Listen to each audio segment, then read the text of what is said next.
তোমরা যেই নেতার পিছনে ঘুরঘুর করছে 1 মিনিটের মধ্যে 37 বার আপা আপা করে, তোমাকেও বিপদে ফেলে দিয়া পুলে গেছে। জোরে কোন কথা ঠিক কিনা? আর আমাদের নেতা লাইলাতুল মেরাজে জান্নাতের ভিতরে ঢুকেছেন। ফেরেশতা জিবরাইল বললেন, ইয়া রাসূলুল্লাহ, আপনি যদি ইচ্ছা করেন তাহলে জান্নাত থেকে বের না হলে আল্লাহ আপনাকে বার করে দিবার পারবে না। কারণ আল্লাহ কোরআনে বলেছেন, সালামুন আলাইকুম তিবতুম ফাদখুলুহা খালিদিন। কেউ যদি একবার জান্নাতে প্রবেশ করে, সে যদি ইচ্ছা না করে আল্লাহ তাকে জান্নাত থেকে বের করে দিবার পারবে না।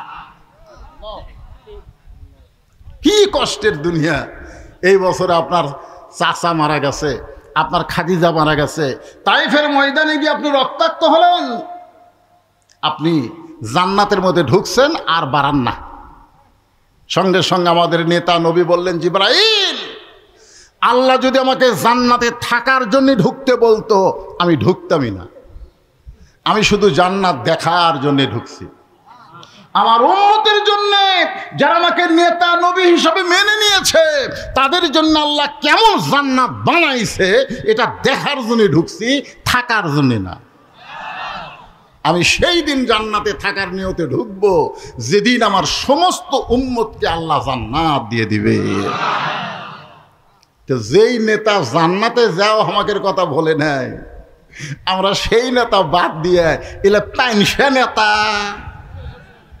বর্তমান আমাদের এলাকায় যারা ওই দল করে এরা আর কথা কয় না, একেবারে মুখ বন্ধ করছে। হ্যাঁ, আপনার দূরে দেখছেন, দূরে যখন মুখ ভিতরে ঢুকায় সহজে কিন্তু বার করে না। জোরে কোন ঠিক কিনা? পিঠের উপরে কষা একটা লাত্তি মারলে ফুস করে মুখ বাড়ায়। জোরে কোন ঠিক কিনা? ওই দলের নাম হলো আওয়ামী লীগ। জোরে বলেন কি লীগ? আপনার ওই দলের লোক নাই বলেই তো বললেন আলহামদুলিল্লাহ। যদি থাকতেন ভাই, বর্তমানে আলহামদুলিল্লাহ বলার আর সুযোগ।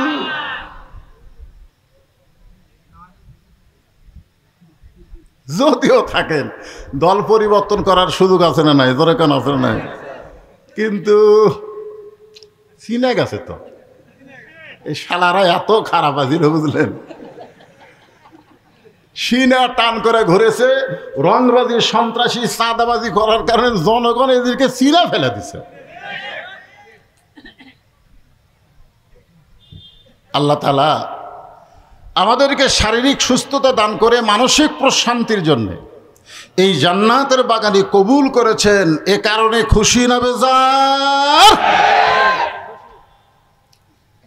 তাহলে খুশি হলে আরেকবার বলি আলহামদুলিল্লাহ। আমাদেরকে আল্লাহ তাআলা ভাগ্য গুণে এমন একজন জাতির পিতা দান করেছেন।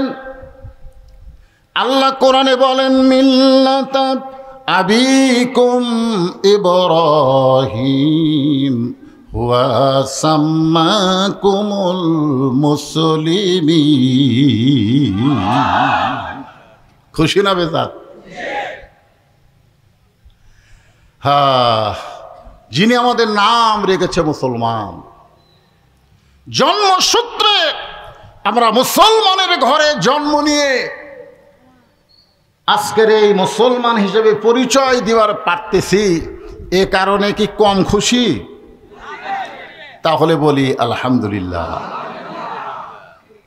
আল্লাহ তাআলা শুধু মুসলমানের ঘরে কবুল করে নাই, আমাদেরকে বিশ্ব নবী, জরিকন কি নবী? যখন বলবো আমার নেতা তোমার নেতা, সকলে বলবেন বিশ্ব নবী মোস্তফা। আমার নেতা তোমার নেতা বিশ্ব নবীর চরিত্র ফুলের চাইতেও কওয়া লাগবে। হ্যাঁ, যেই বলো বিশ্ব নবীর চরিত্র, আপনার ফুলের চাইতেও পবিত্র। বিশ্ব নবীর চরিত্র, আমরা সেই নবীর উম্মত, যেই নবী, এই যে আমার রফিকুল ইসলাম খান ভাই বলল সাইয়েদে না, আমাদের নেতা। তোমরা যেই নেতার পিছনে ঘুরঘুর করছে 1 মিনিটের মধ্যে 37 বার আপা আপা করে, তোমাকেও বিপদে ফেলে দিয়া পুলে গেছে, জোরে কোন কথা ঠিক কিনা? আর আমাদের নেতা লাইলাতুল মেরাজে জান্নাতের ভিতরে ঢুকেছেন। ফেরেশতা জিবরাইল বললেন, ইয়া রাসূলুল্লাহ, আপনি যদি ইচ্ছা করেন তাহলে জান্নাত থেকে বের না হলে আল্লাহ আপনাকে বার করে দিবার পারবে না। কারণ আল্লাহ কোরআনে বলেছেন, সালামুন আলাইকুম তিবতুম ফাদখুলুহা খালিদিন। কেউ যদি একবার জান্নাতে প্রবেশ করে, সে যদি ইচ্ছা না করে আল্লাহ তাকে জান্নাত থেকে বের করে দিবার পারবে না। কি কষ্টের দুনিয়া! এই বছরে আপনার চাচা মারা গেছে, আপনার খাদিজা মারা গেছে, তাইফের ময়দানে গিয়ে আপনি রক্তাক্ত হলেন। আপনি জান্নাতের মধ্যে ঢুকছেন আর বাড়ান না। সঙ্গে সঙ্গে আমাদের নেতা নবী বললেন, জিবরাইল, আল্লাহ যদি আমাকে জান্নাতে থাকার জন্য ঢুকতে বলতো আমি ঢুকতামই না। আমি শুধু জান্নাত দেখার জন্য ঢুকছি। আমার উম্মতের জন্য, যারা আমাকে নেতা নবী হিসাবে মেনে নিয়েছে, তাদের জন্য আল্লাহ কেমন জান্নাত বানাইছে এটা দেখার জন্য ঢুকছি, থাকার জন্য না। আমি সেই দিন জান্নাতে থাকার নিয়তে ঢুকবো যেদিন আমার সমস্ত উম্মতকে আল্লাহ জান্নাত দিয়ে দিবে। তো যেই নেতা জান্নাতে যাও আমাকে কথা বলে নাই, আমরা সেই নেতা বাদ দিয়ে এলে পাইনসা নেতা।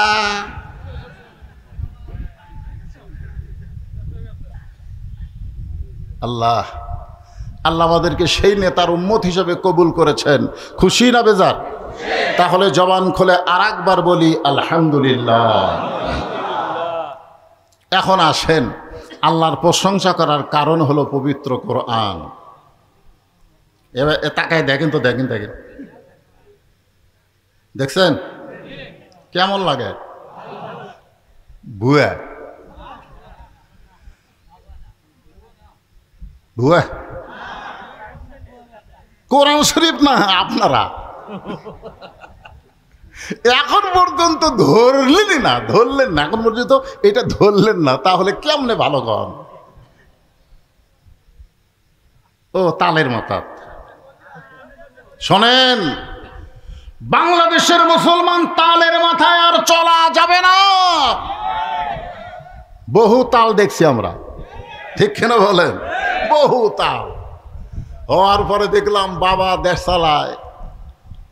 বাবা ৭৫ সালে সাইজ করে এক ভাই এসে দেশ নিল, জোরে কোন কথা ঠিক কিনা? ভাই যখন চলে গেল তখন ভাবি দেশ চলায়। ভাবির কাছ থেকে বাবার মেয়ে বুবু আবার দেশ নিল, আবার ভাবি, আবার বুবু স্বৈরাচার হলো।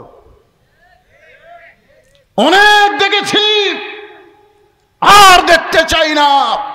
এখন দেখতে চাই আল্লাহর কোরআনের বাংলাদেশ। জোরে বলেন কথা ঠিক কিনা?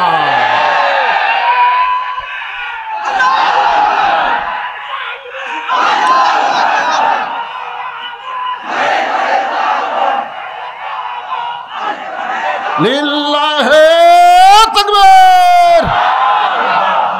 এই যে আপনাকে কিছু লোক এটা ইচ্ছা করে না, ভুল। আল কোরআনের আলো ঘরে ঘরে জ্বলো। না না না, ঘরে ঘরে এলে ভুয়া ভুয়া ভুয়া। ঘরে ঘরে কি একজন কয় সংসদে ওয়াসা কোম্পানি একটা ট্যাঙ্কি বানাচ্ছে, ট্যাঙ্কি। সেই ট্যাঙ্কির গাঁত লেখা আছে 2 কোটি লিটার। 5-6টা ডিপ টিউবওয়েল দিয়ে পানি তোলে ট্যাঙ্কির। ওই ট্যাঙ্কির পানি গোটা ঢাকার সমস্ত বাসায় সাপ্লাই হয় পাইপের মাধ্যমে। একদিন গভীর রাত্রে ট্যাঙ্কির ছাপনি খুলে 2টা মরা মোষ ট্যাঙ্কির মধ্যে ঢুকে দিছে। ওই মোষ আস্তে আস্তে ফুলে গলে পানির সঙ্গে মিশ্রণ হয়ে প্রত্যেকটা বাসায় পাইপ দিয়ে পানি চলে যাচ্ছে। আর বাসার লোকেরা ট্যাপ থেকে পানি গিলাসে নিয়ে বলতেছে, ওয়াসাকাহুম রব্বুহুম শারাবান তাহুরা। আপনারা বলেন তো, পানি পাক না না পাক? কেন না পাক? আপনি তো কোরআন পড়তেছেন আর পান করতেছেন। তাহলে বুঝতে পারছেন যে ঘরের মধ্যে কোরআন পড়ে পানি পান করলে পানি পাক হবে না, যেখান থেকে পানি আসতেছে আমার বাসায় সেই টাঙ্কি পবিত্র করা লাগবে। জোরে কোন কথা ঠিক না? সেই টাঙ্কির নাম হলো সংসদ। এই জন্য স্লোগান যা আছে আছে, আগে অ্যাঙ্গেলে মার হচ্ছে, এখন আর অ্যাঙ্গেলে নাই, এখন একটা প্যান্ডেলই মার হবে। জোরে কোন কথা ঠিক না? হ্যাঁ, প্যান্ডেলে যে বলো আল কোরআনের আলো, আপনারা সকলে বলবেন সংসদে জালো, আল কোরআনের আলো, কোরআন হাদিস যেখানে,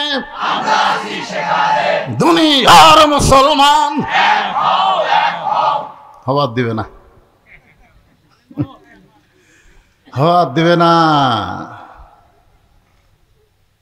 শয়তান খালি মোসর তাও মারতিছে। আল্লাহ কোরআনে বলেন, ইয়া আইয়ুহাল্লাযীনা আমানুত্তাকুল্লাহা হাক্কা তুকাতিহি ওয়া লা তামুতুন্না ইল্লা ওয়া আনতুম মুসলিমুন। ভাইজান, ইমানদারকে লক্ষ্য করে আল্লাহ বলতেছেন, আল্লাহকে ভয় কর। আর ভয় করতে গেলে মানুষের তৈরি আইন দিয়ে ভয় করা যাবে না। ভয় করতে গেলে লাগবে কার আইন? জোরে বলেন, কার আইন? হ্যাঁ, সবাই দেখেন, একটু প্রাণ ভরা তাকায় দেখেন। কষ্ট করে গরমের ভিতরে কোরআনের আলোচনা শোনার জন্য বসে আছেন। আমরা বাংলার মানুষ এখনো কোরআন দেখতে পাই নাই, তবে কোরআন শুনতে পাইছি। কারণ 50টা বছর যিনি কোরআনের হক তাফসীর করেছেন, সে জীবনে জেলখানায় কাটাইছেন, আর হাসপাতালে নিয়ে গিয়ে তাকে হত্যা করা হলো। জোরে কোন কথা ঠিক কি না? সেই কোরআনের পাখি আমাদেরকে কোরআন শুনাইছে, কলজা ভরা দিছে, এত সুন্দর কোরআনের তাফসীর করেছে। আমরা কোরআন শুনে শুনে পাগল হয়ে গেছি। কিন্তু শুধুমাত্র শোনার জন্য আল্লাহ কোরআন দেয় নাই, এই কোরআনকে বাস্তবে দেখার জন্য দিয়েছে। জোরে কোন কথা ঠিক না? কিন্তু আমরা দেখতে পাইনি। আশা করা যায় এবার কোরআন আমাদের দেখা দরকার। জোরে কোন ঠিক কিনা? এখন কোরআন দেখতে গেলে আমাদের কি করণীয়? নবী যখন কোরআন তেলাওয়াত করেছে, গভীর রাত্রে চোরের মতন চুপি চুপি আবু জেহেল কোরআনের তেলাওয়াত শুনেছে। সারা রাত নবীর কোরআন তেলাওয়াত শুনেছে। সকালবেলায় গিয়া আবু জেহেল তার সভাসদ বর্গে বলতেছে, এত সুন্দর কোরআনের বাণী, রাতটা কোন দিক দিয়ে গেল আমি বুঝবারই পারিনি। সুবহানাল্লাহ হবেন না? আবু সুফিয়ান বলে, নেতা, যেই কোরআন শুনতে রাত কোন দিক দিয়ে গেল বোঝা যায় না, সেই কোরআনকে বাস্তবে গ্রহণ করলে অসুবিধা কি? আবু জেহেল বলতেছে, কোরআনকে যদি গ্রহণ করা হয় তাহলে তোর আমার নেতৃত্ব চলবে না, আসল নেতা হয়ে যাবে আব্দুল্লাহর এতিম পোলা। আজকে আমাদের বাংলাদেশে আবু জেহেল মার্কা নেতা যারা, তারা কখনোই চাবে না যে আল্লাহ ওয়ালারা, কোরআন ওয়ালারা নেতা হোক। জোরে বলেন কথা ঠিক কিনা? এই জন্যে কোরআনকে বাস্তবকে যদি আমরা দেখতে চাই, তাহলে আমাদেরকে দুই হাত দিয়ে এই কোরআনটা ধরা লাগবে। পারবেন? এই যুবকেরা, এই যারা স্বৈরাচারকে পতন করছে, যে সমন্বয়ক, আজকে ছাত্র আন্দোলন, এরা কিন্তু আল্লাহর কোরআন ধরে নেই। তুমি শুরু করছিল কোটা আন্দোলন, কোটা কোটা, সের থেকে আবার 9 দফা, সের থেকে 1 দফা। জোরে কোন কথা ঠিক কিনা? ওরা কিন্তু কোরআন শরীফ ধরে নাই। যাই হোক, যেভাবেই হোক আমাদের বাংলাদেশ আবার নতুন স্বাধীন হয়েছে। জোরে কোন কথা ঠিক কিনা? যার কারণে আমরা এই যে কথাগুলো বলার একটা সুযোগ পেয়েছি। অনেক রক্তের বিনিময়ে সর্বপ্রথম আমাদের রংপুরের একটা ছেলে সাইদ, আবু সাইদ, সে নিজের জীবন দিয়ে শাহাদতের মর্যাদা পেল। এরপরে অনেক শহীদের রক্তের উপর দিয়া আমাদের বাংলাদেশ আবার স্বাধীন হলো। জোরে কোন কথা ঠিক কিনা? আজকে আসুন এই কোরআনকে একটু ধরি। আপনি দৌড়ে এসে ধরতে পারবেন না, এটা ধরবার গেলে শর্ত আছে। আল্লাহ বলেছে লা ইয়ামাসসুহু ইল্লাল মুতাহহারুন। ততক্ষণ পর্যন্ত তুমি কোরআন স্পর্শ করতে পারবা না যতক্ষণ পর্যন্ত তুমি পবিত্র না হবে। ওমর ফারুক কিন্তু তার বোনের কাছে যে কোরআন আসলো না, বলেছিল যে কি পড়লি গোপনে গোপনে আমাকে একটু দে তো। তখন বোন বলল, ভাই এটা ধরবার গেলে পবিত্র হওয়া ছাড়া ধরার উপায় নাই। ওমর ফারুক চিন্তা করলেন, যেই কোরআনের আয়াত ধরবার গেলে পবিত্র হওয়া লাগে সেই কোরআনটাই কি নিজের চোখে একটু দেখা দরকার। জোরে কোন কথা ঠিক কিনা? যার ওপর কোরআন নাজিল হয়েছে তাকে দেখতে গেছে। নবীকে হত্যা করবার চাইছিল, তখন কিন্তু নবী দেখতে যায়নি, নবীকে হত্যা করার নিয়তে তরবারি হাতে নিয়েছিল। এবার নবীর কাছে গিয়ে নবীর দিকে তাকায় দেখে, এইটা তো আমার মতো মানুষ না। সুবহানাল্লাহ না? নবী মোর নূরে খোদা, তার তরে সকল পয়দা, আদমের কলবেতে তারি নূরের রৌশনী। সবাই বলেন নবী মোর পরশমণি, নবী মোর সোনার খনি, নবী নাম ভাবে যেজন সেই তো দোজা হানের ধ্বনি। সুবহানাল্লাহ বলেন। ওমর ফারুক ইসলামকে কবুল করে কোরআনকে গ্রহণ করলেন।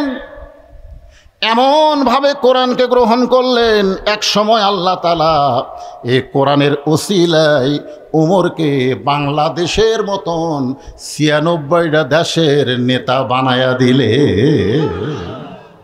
বাংলাদেশের মতন কয়টা? ৯৬টা দেশের নেতা বানাই দিলেন। শুধু কোরআন দেখবার যায়া উমরকে আল্লাহ নেতা করে দিলেন। জোরে কোন সুবহানাল্লাহ। মসজিদের মেম্বরে বসে ওমর ফারুকের মন বলতেছে, ওমর তুই অর্ধ পৃথিবীর খলিফা। এটা কিন্তু মুখ বলেনি, মন মন। ওমর ফারুক কয়, কে রে, আমি অর্ধ পৃথিবীর খলিফা? নফস। সাথে সাথে দুই হাত, ডান হাত ডান গালে, বাম হাত বাম গালে চড় মারে। এমন সময় ওসমান গনি এসে সামনে দাঁড়ায় বলে, আমির আল মুমিনিন, আপনি কি পাগল হয়ে গেলেন? নিজের গালে নিজে চড় মারেন, কারণ কি? ওমর ফারুক বলে, ওসমান আমার মন আমাকে বলতেছে আমি অর্ধ পৃথিবীর খলিফা হয়েছি।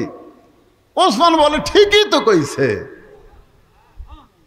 মন তো আপনার ঠিকই কইছে, মন তো ভুল কয় নাই, এতে আবার নিজের গালে চড়ান খেন। ওমর ফারুক বলে, ওসমান আজকে মন বলতেছে অর্ধ পৃথিবীর খলিফা, কিন্তু আমার ঈমান বলতেছে আমার অতীতের খবর কি। ওসমান গনি বলে, আমির আল মুমিনিন, আপনার অতীতের কি খবর? ওমর ফারুক বলে, আমি একটা রাখাল ছিলাম, খালার বাড়িতে রাখালি করতাম। ছাগল নিয়ে যখন সন্ধ্যে আসতাম, আমার খালা আমার চুল ধরে বলতো, ওমর কয়টা ছাগল নিয়ে গেলে, কয়টা ফেরত আনলে? আমি গুনার দিকে ৩-৪টা কম। আমি আবার দৌড় দিতাম, ছাগলগুলো কুড়ে নিয়ে এসে যখন খালারে দিতাম, খালা আমার কান ধরে বলতো, ওমর যেই ভুল আজকে করেছো, এই ভুল যদি আগামীকাল করো, তোমার রাখালির চাকরি আমি ক্যান্সেল করে দিব। আমি তখন খালার পা ধরে বলতাম, খালা আমার রাখালির চাকরি ক্যান্সেল করে দিলে আমি থাকবো কোথায়, খাবো কি? একদিন যে ওমর রাখাল চাকরি রক্ষা করার জন্য খালার পা ধরে কেঁদেছে, আজকে সেই ওমর অর্ধ পৃথিবীর খলিফা হয়েছে। এটা ওমরের যোগ্যতাই নয়, এটা কেবলমাত্র আল্লাহর কোরআনের উসিলায়। জোরে বলেন কথা ঠিক কিনা? ভাই রে, এটা সেই কোরআন। খালি গরিব গুরুবার ছেলেদের মাথায় কোরআনের পাগড়ি, আমরা হাফিজি পাগড়ি মাথায় পরাই দিলাম। আজকে মহিলা মাদ্রাসা খুঁজলে দেখেন, এলাকার মধ্যে ধনীর মেয়ে এই মাদ্রাসায় ভর্তি হয়নি। আমাদের মতন গরিবগুলা সব কোরআন ধরছে, আর ধনীগুলা সব ভার্সিটিতে গেছে। এখন আমরা গরিবগুলা যদি কোরআন থেকে হক কথা মসজিদের মেম্বারে বলবার চাই, ওই ধনী ঘুষখোর খালি এরকম গুজরে ওঠে, সুদখোর এরকম জোরে জোরে কাশে। ঠিক কিনা বলেন? কোরআন কি শুধু গরিবের জন্যই না সবার জন্যে? হযরত ওমর অর্ধ পৃথিবীর খলিফা হইয়া নিজের চোখে আল্লাহর কোরআনকে দেখার জন্যে তিনি ছদ্মবেশে ঘুরতেছেন। আমার মা বোনেরা যারা পর্দার অন্তরালে আর মহিলা মাদ্রাসাকে টার্গেট করে আমি আপনাদের সামনে কথাগুলো বলতেছি। ওমর ফারুক ছদ্মবেশে মদিনার অলি গলি যখন ঘুরতেছে, এমন সময় দেখতে পাই দুই পাহাড়ের মাঝখানে একটা সুন্দরী মেয়ে ধীর গতিতে হেঁটে হেঁটে আসতেছে। মেয়েটার সামনেও কোনো মানুষ নাই, পিছনেও কোনো মানুষ নাই। ওমর ফারুক মেয়েটার দিকে তাকায় বলতেছে, আলহামদুলিল্লাহ, আল্লাহ তোমার দুনিয়ায় এত সুন্দরী একটা মেয়ে। হয়তো আপনারা বলবেন, হুজুর ওমর ফারুক একটা মেয়ের দিকে তাকায়া এত সুন্দরী মেয়ে বলে আলহামদুলিল্লাহ বলল, এটা কি ইসলামে জায়েজ নাকি? ওমর ফারুক কিন্তু মেয়েটার চেহারা দেখে নাই, মেয়েটার আপাত মস্তক আল্লাহর আইন পর্দা। আল্লাহর ইসলাম বলে যে মেয়ে দেখতে যদিও কালো হয়, যদি মেয়েটা দেখতে খাটো হয়, আর আল্লাহর কোরআনের পর্দা যদি মেনে চলে, আল্লাহর ইসলাম কেবলমাত্র তাদেরকেই সুন্দরী মেয়ে বলে। আপনাদের এলাকায় সুন্দরী মেয়ে বলতে আপনারা কি বুঝতেছেন? হ্যাঁ, পরিমণি, পরিমণি কলেজ ভার্সিটির মেয়েরাই সুন্দরী নাকি? মহিলা মাদ্রাসার মেয়েরা কি? হ্যাঁ জোরে বলেন। মেয়েটা যদি দেখতে কালো হয়, খাটো হয়, এরপরও আল্লাহর কোরআনের পর্দা যদি মেনে চলে, আল্লাহর ইসলাম কেবলমাত্র তাদেরকেই সুন্দরী বলে। বেপর্দা নারী যারা বিশ্ব বেহায়া তারা, আর পর্দানিশী নারী যারা বিশ্ব সুন্দরী তারা। জোরে কোন কথা ঠিক কিনা? ওমর ফারুক মেয়েটার নিকটে গিয়া, মা গো, এই নির্জন পথে তুমি একা একা চলতেছো, তোমার সামনেও মানুষ নাই, পিছনেও মানুষ নাই, তোমার অন্তরে কি কোনো ভয় ডর লাগতেছে না? মেয়েটা পর্দার ভিতর থেকে বলে, পথিক তুমি কি হযরত উমরকে চিনো? জোরে কোন সুবহানাল্লাহ। মেয়েটা কাকে বলতেছে? উমরকে বলতেছে, পথিক তুমি কি হযরত উমরকে চিনো?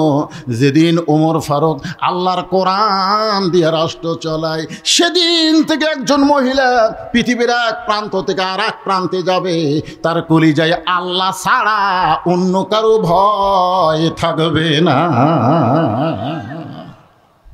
আল্লাহর কোরআন দিয়ে যেদিন বাংলাদেশ চলবে, সেই দিন একজন মেয়ে বাংলাদেশের এই প্রান্ত থেকে ওই প্রান্ত পর্যন্ত যাবে, ওই মেয়েটার কলিজায় আল্লাহ ছাড়া অন্য কারো ভয় থাকবে না। কারণ কোরআনের কারণে আল্লাহ তাকে পুরাপুরি নিরাপত্তা দিয়ে দিবে। মেয়েটা বলতেছে, পথিক তুমি কি হযরত উমরকে চিনো? হ্যাঁ, যদি চিনতে তাহলে এরকম বেসাইদা কথা বলতে না। যেদিন থেকে উমর আল্লাহর কোরআন দিয়ে রাষ্ট্র চালায়, সেদিন থেকে পৃথিবীর এক প্রান্ত থেকে আর এক প্রান্তে একটা মহিলা যাবে, তার কলিজায় কার ভয়? জোরে বলেন, কার ভয়?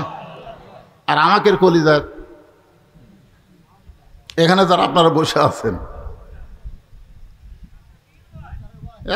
এখন আর ভয় নেই। আগে আপনাকে উল্লাপাড়া যদি ওয়াজ করতে আসতাম, আমার বউ আমাকে আগেই বলতো, দেখে শোনা ওয়াজ করবে, দেখে শোনা ওয়াজ।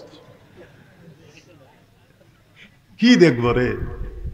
দেখবেন আশেপাশে পুলিশের গাড়ি আছে কিনা, র্যাবের গাড়ি আছে কিনা, বর্তমান সরকারের কোনো ক্যাডার আছে কিনা, ক্যাডার। তা আমরা আগে এরকম দেখতাম। যদি দেখি যে কিছু আছে, তখন ওরা তেল তেলা মেরে দিতাম, তেল তেলা। ইমান যদি থাকতো তাহলে আমরা এভাবে দেখতাম না, আমরা এইভাবে দেখতাম। জোরে কোন কথা ঠিক কিনা? আমরা দেখতাম কি আছে, আল্লাহ যদি থাকে, এলা চামচা করে খাওয়া আছে। পুলিশ ধরার ভয় করছে, কিন্তু বেলকুচিতে কাউসারি ভাইকে আজরাইলি ধরছে। জোরে কোন কথা ঠিক কিনা? আমার তাই ভাই রে, এমন একটা পরিবেশ হলো ভাই, চিন্তা করে ওয়াজ করা লাগে, পুলিশ যেন না ধরে। ওই দিন কাউসারি ভাই আজরাইল ধরবি আর মনই নেই। আমরা দুই ভাই কিন্তু একই থানা তো আছে, ওই বেলকুচি থানাত কাউসারি ভাইয়ের ওয়াজ, আমার ওয়াজ। আমাকে বললো, ভাই ওয়াজ শেষ আপনার যদি আগে হয় তাহলে আমার জন্য দেরি করবেন, আর আমার যদি আগে হয় আপনার জন্য দেরি করব। আমরা কড্ডার মোড় পার হয়ে এরা দুধ একেবারে গরম করে চা দেয়, আমরা দুই ভাই একসাথে খাবো। দুই ধরনের অন্তর, কিন্তু পুলিশ ধরার ভয়। ধরে কোন কি ধরার ভয়?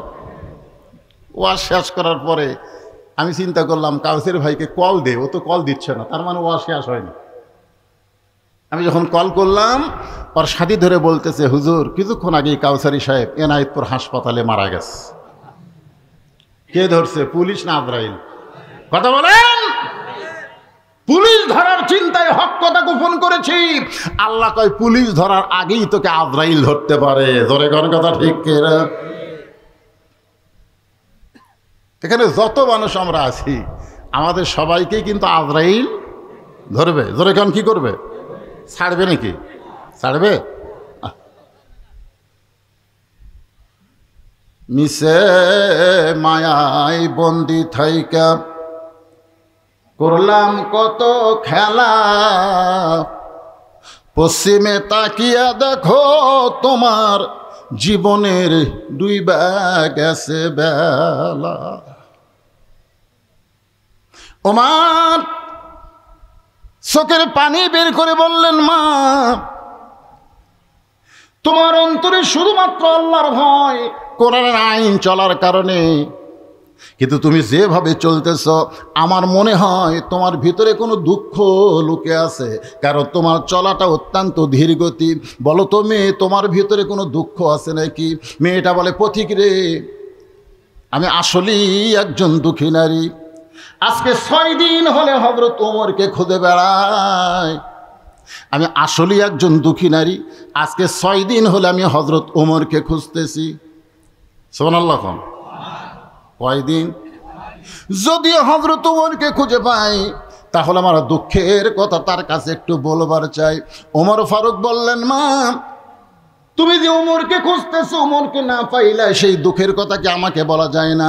মেয়েটা বলে, পথিক এত সাহস ভালো না, যেই কথা হযরত ওমরকে বলবো সেই কথা দুনিয়ার কোনো মানুষকে আমি বলবো না। ওমর ফারুক বললেন, মা তুমি যেই ওমরকে খুঁজতেছো আমি হইলাম সেই ওমর। মেয়েটা ছোট বাচ্চার মতন কান্দের বলে, ইয়া আমিরুল মুমিনিন, আপনি যদি সেই ওমর হন তাহলে চোরের মতন একা একা কেন ঘুরতেছেন? আপনার কি কোনো স্যামসা নাই? ধরে কোন কি নাই? চোরের মতন একা একা কেন ঘুরতেছেন? আপনার কি পুলিশ নাই, র্যাব নাই?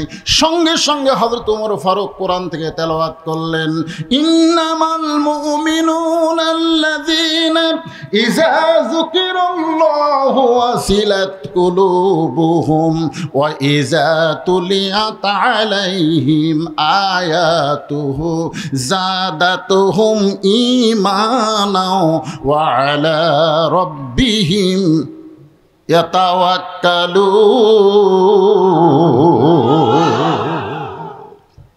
আল্লাহর কোরআনটা কি নিজের চোখে একটু দেখেন। ওমর ফারুক বললেন, মা যেদিন থেকে কোরআন দিয়ে রাষ্ট্র চালায় সেদিন থেকে আমার ঈমান আমাকে বলে দিয়েছে দুনিয়ার কোনো পুলিশ র্যাব লাগবে না, স্বয়ং আল্লাহ তাআলাই আমাকে হেফাজত করবে। সামান্য একটা এমপি হলেই সামনে পুলিশের গাড়ি, পিছনে পুলিশের গাড়ি। ধরে কোন কথা ঠিক কিনা?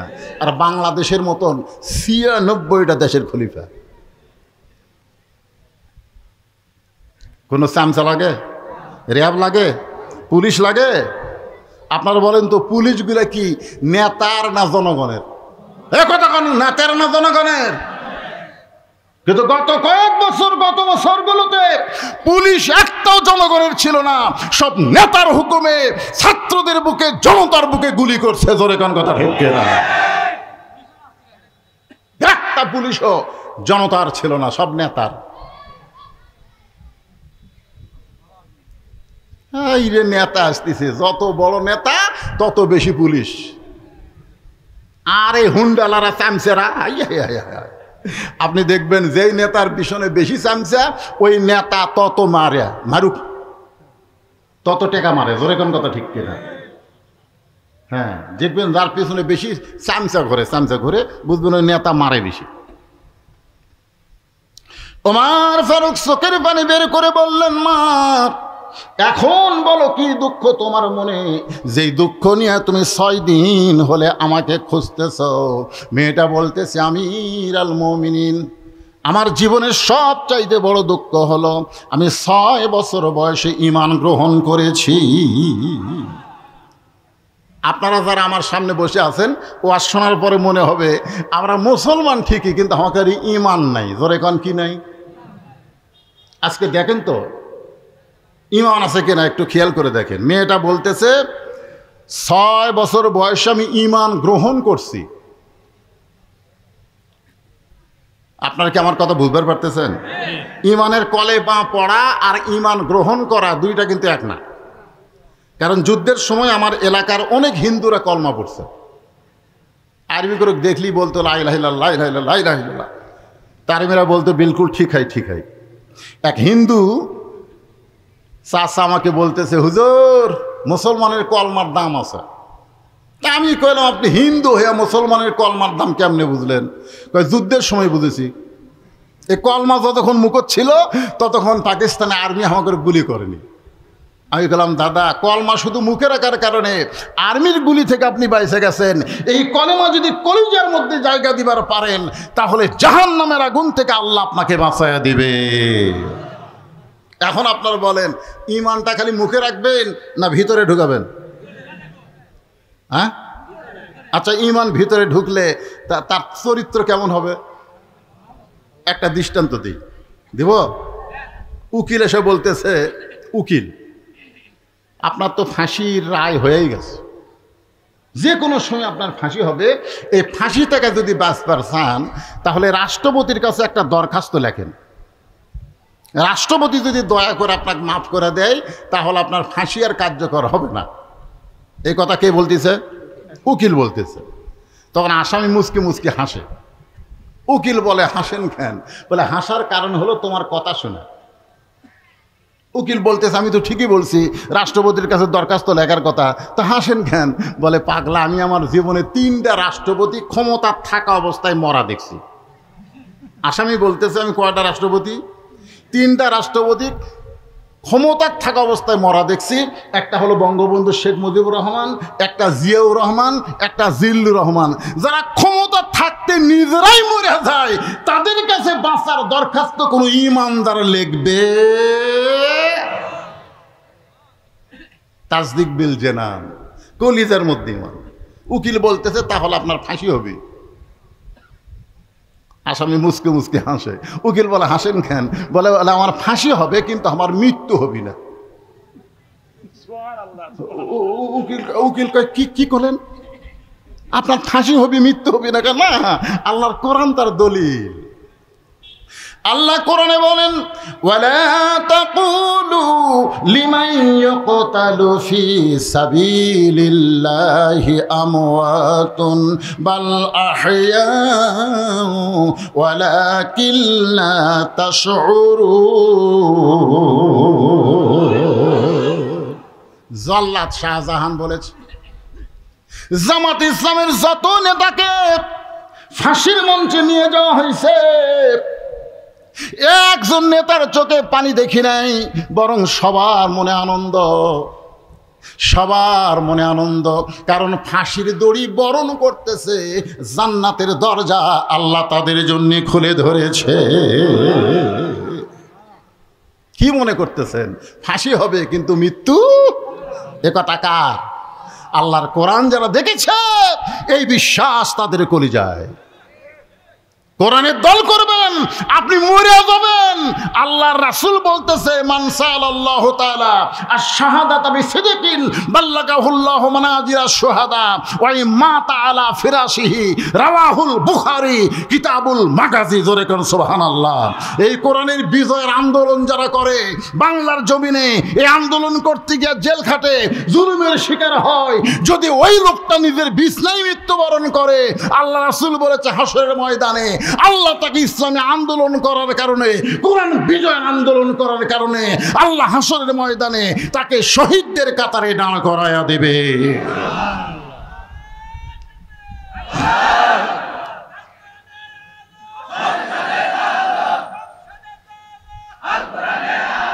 আপনারা কি মনে করতেছেন এই কোরআন, এই যে কোরআন আলোচনা শুনতেছেন, এটা শুধু কাগজে লেখা একটা কিতাব না, আপনাকে জান্নাতের দরজা পর্যন্ত পৌঁছানোর কিতাব। জোরে কোন ঠিক কিনা ভাইজান?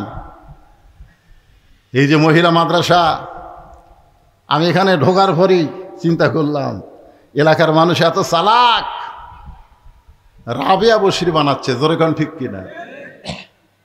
একটা পর্দানিশী, একটা মহিলা মাদ্রাসায় যে মেয়ে তৈরি হবে সে হবে পর্দানিশী, সে মেয়ে হবে উম্মুল খয়ের ফাতেমা। উম্মুল খয়ের ফাতেমার পেট থেকে যে সন্তান হবে তার নাম হবে আব্দুল কাদের জিলানি। কথা কন না কেন, কথা কন না কেন? মাদ্রাসায় ভর্তি হয়েছে 4 বছরে, ওস্তাদ কয় আব্দুল কাদের তোর মা তোর হাফেজ বানাবার এখন কায়দা হাতে দিয়ে কয় আমার সঙ্গে বল আলিফ। আব্দুল কাদের কয় লাম মিম যালিকাল কিতাবুল লা রাইবা ফিহি হুদাল লিল মুত্তাকিন আল্লাযীনা ইউমিনুনা বিল গায়বি ওয়া ইউকিমুনাস সালাত ওয়া মিম্মা রাযাকনাহুম ইউনফিকুন। ওস্তাদ মারছে দৌড়। কে রে এতদিন ধরে আমি আলিফ বা তা সা কই, আর এক আলিফ কতি লাম কয় শুরু করছে, তার মানে এই তো মানুষের বাচ্চা না, এই জিন পেতির হবি। ওস্তাদই ভয়ের ঠেলা দৌড়। অন্য ছাত্র শিক্ষক বলে হুজুর দৌড়ান কেন? জীবনে যেটা দেখিনি আজকে সেটা শুনতেছি। সবাই ঘিরে ধরছে, 4 বছরের বাচ্চা আব্দুল কাদের খালি ধুকতিছে। ওয়াজিলাত কুলুবুহুম। যারা কোরআন পড়ে, আপনি মেয়ে মাদ্রাসায় আসেন বা ছেলে মাদ্রাসায় যান, দেখবেন ওদের মধ্যে একটা ঝোঁক আছে না নাই? জোরেখান আছে না নাই? একজন ওস্তাদ গিয়ে কোরআন শরীফ এরকম নিয়ে মেলে ধরছে, আব্দুল কাদের পড়তেছে আয়াতের পর আয়াত, ওস্তাদ দেখতেছে। যেই মাত্র 18 পারা কোরআন তেলাওয়াত শেষ, আব্দুল কাদের অটোমেটিক ব্রেক। আর কেন পারে না? ওস্তাদ বলে জানবার যদি চাও তাহলে আব্দুল কাদেরের মায়ের কাছে যাও। কেউ বলেনি যে বাপের কাছে যাও, কারণ সন্তান ভালো মন্দ এটা বাপের কারণে হয় না মায়ের কারণে হয়? কথা কন না কেন? ও যে ঘুরতেছে, ও যে বেড়াচ্ছে, ওর পিছনে কারণ আছে। ওই যে ঘুরতেছে কোরআনের মাহফিল বাদ দিয়ে, খোঁজলে দেখেন ওই যখন মায়ের পেটতা ছিল, মাও পেটত যে গোটা পাড়া ঘুরিছে, ওই পেটের মধ্যেই ঘরণী ব্যারাম পাচ্ছে। জোরে এখন কথা ঠিক কিনা? হ্যাঁ, কি মন খারাপ করতেছে? কারণ সন্তান ভালো না মন্দ এটা যাচাই করবার গেলে মায়ের কাছে যাইতে হবে, বাবার কাছে যাওয়ার কোনো দরকার নাই। কারণ বাবা আনন্দে মাতিয়া সাগরে ভাসাইয়া সেই যে চইলা যায় খবর লয় না। মাজন ধরিয়া উদরে কতই যতন করে, 10 মাস পরে পায় প্রসবের বেদনা। ইমাম গাজ্জালী রহমতুল্লাহ আলাইহি বলেন, সন্তান যখন মায়ের পেটে জন্ম নেয় সঙ্গে সঙ্গে আল্লাহ মায়ের মাসিক ব্যারাম বন্ধ করে দেয়। প্রতি মাসে 3 দিন 5 দিন 7 দিন যে একটা ব্যারাম হতো, রক্ত বের হতো, নামাজ পড়া যাইতো না, রোজা করা যাইতো না, বাচ্চা আসার সঙ্গে সঙ্গে ওই ব্যারামটা আল্লাহ বন্ধ করে দেয়। বন্ধ করে দেওয়ার কারণে হলো ওই সন্তান পেটে আসার পর মার যেন কোনো ইবাদত নষ্ট না হয়। কারণ মায়ের ইবাদত শুধু মায়ের না, মায়ের ইবাদতে আল্লাহ সন্তানকেও বড় করে দেয়। সন্তান যখন পেটে বাচ্চা নিয়ে রুকুর থেকে সেজদা যায়, ওই বাচ্চা পেটের মধ্যে একটা চাপ খায়। ফেরেশতারা বলে, মাবুদ তোমার বান্দি রুকুর থেকে সেজদাত গেল, পেটের মধ্যে বাচ্চা দিয়ে চাপা কষ্ট পাইল। আল্লাহ বলে, ফেরেশতা সাক্ষী থাক, যেই মা পেটে নিয়ে বাচ্চা নিয়ে নামাজ পড়ে, ও মা শুধু নিজে নামাজ পড়ে না, পেটের বাচ্চাকেও নামাজি বানায়া দিল। পেটে বাচ্চা নিয়ে মা রোজা রাখে। শাশুড়ি বলে, ও মা এবার পেটে বাচ্চা আছে, এবার রোজা রাখো না, কারণ রোজা রাখলে বাচ্চা যদি শুকে যায়। বেটার বউ বলে, শাশুড়ি আপনি তাহলে আমাকে লিখে দেন যে আমি আর 1 বছর বাঁচবো, লিখে দেন। শাশুড়ি বলে, এটা কি লিখে দেওয়া যায়? তাহলে আপনি কেমনে বলেন আমার পেটের বাচ্চা শুকে যাক, কিন্তু আল্লাহর হুকুম রোজা আমি বাদ দেব না।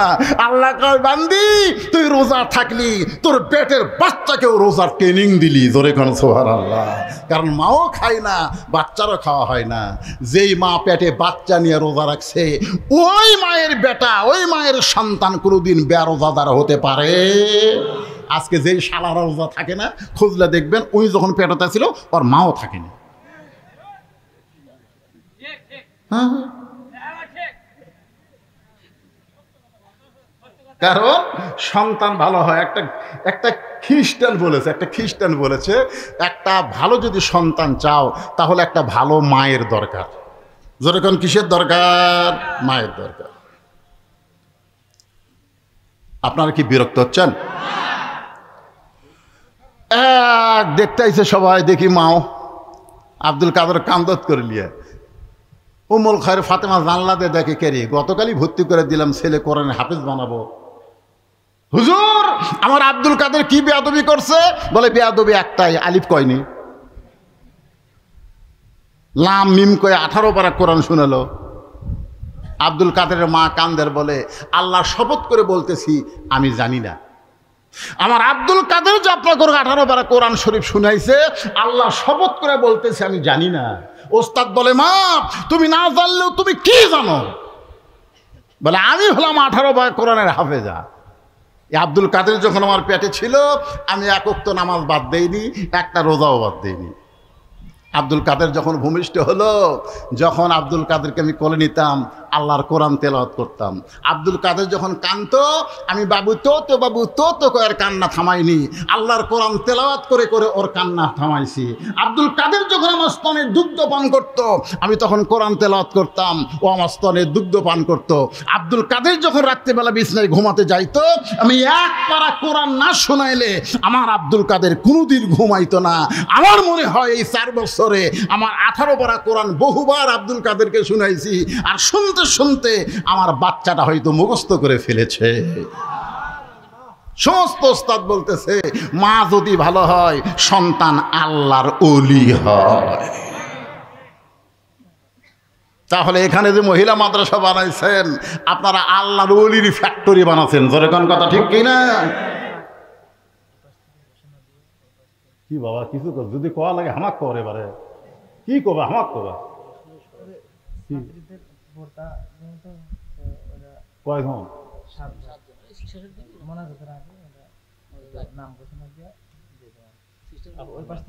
বোরকা কি জন্য দিচ্ছে? হাফেজ। 7 জন মা, ছোট্ট বাচ্চারা 7 জন মহিলা কই, আমরা কই মা কই, আর খালাই কই, কোরআনের হাফেজা হয়ে গেছে। কি কথা? 7 জন, আলহামদুলিল্লাহ। তাদেরকে বোরকা দেওয়া হবে। ছেলে হলে এখানে মাথার পাগড়ি ফিরে দিতাম, কিন্তু এরা মেয়ে তো, এই জন্য এদেরকে বোরকা দেওয়া হবে। আমি ওয়াজের শেষের দিকে দিয়ে দেবো ইনশাল্লাহ। ওই হবে এখানে নিবে, এটাকে এখনই দিবেন না? এই মাদ্রাসার জন্য কোনো টাকা টুকার দরকার নেই। হ্যাঁ, উন্নয়ন করবে। তো আমি সেই কথা তো বুঝাতে চাচ্ছি যে এই যে আল্লাহর ওলিকের ফ্যাক্টরি মহিলা মাদ্রাসা, এই ফ্যাক্টরি এখানে কিয়ামত পর্যন্ত জারি থাক। আপনারা কি চান? কারা কারা চান? আল্লাহ হাত দেখান তো দেখি। লিল্লাহি তাকবীর। আমি সবার কাছে না, সবার কাছে আমার দরকার নাই, কারণ যারা কোরআনকে মহব্বত করে, কোরআনের পাগল, আমি তাদের কাছে এই মাদ্রাসায় একটা করে কোরআন শরীফ। এখানে কয়জন মেয়ে ছাত্রী আছে? 100 জন ছাত্রী আছে। 100টা কোরআন শরীফ, এক কোরআন শরীফ মাত্র 500 টাকা। কোরআনকে যারা ভালোবাসেন, এতক্ষণ ধরে কোরআনে ওয়াজ শুনতেছেন, আরও 1 ঘন্টা করবো, আপনারা শুনবেন। মাত্র 500 টাকা আপনি দিবেন, একটা কোরআন শরীফ দান করার সওয়াব আল্লাহ আপনার আমল নামায় দিয়ে দিবে। সুবহানাল্লাহ জোরে কর। আর সুবহানাল্লাহ কর না কেন? আমি কি সবার কাছে চাইছি?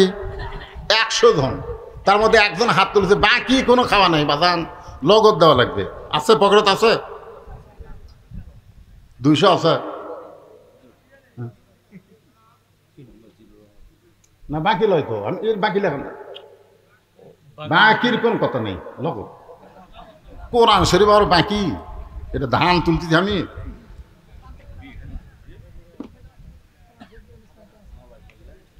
কোরআন শরীফ তো চাই আমি, কোরআন শরীফ বাবদ কথা আপনারা বুঝলেন না নাকি? কোরআন শরীফ বাবদ 500 টাকা।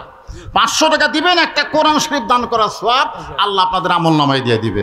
লিল্লাহি তাকবীর। 100টা কোরআন শরীফের মধ্যে এক নম্বর পাওয়া গেছে। আলহামদুলিল্লাহ। আল্লাহ তোমার একজন পাগল একটা কোরআন বাবদ 500, আর একজন কোরআন শরীফ বাবদ 500 টাকা দান করছে।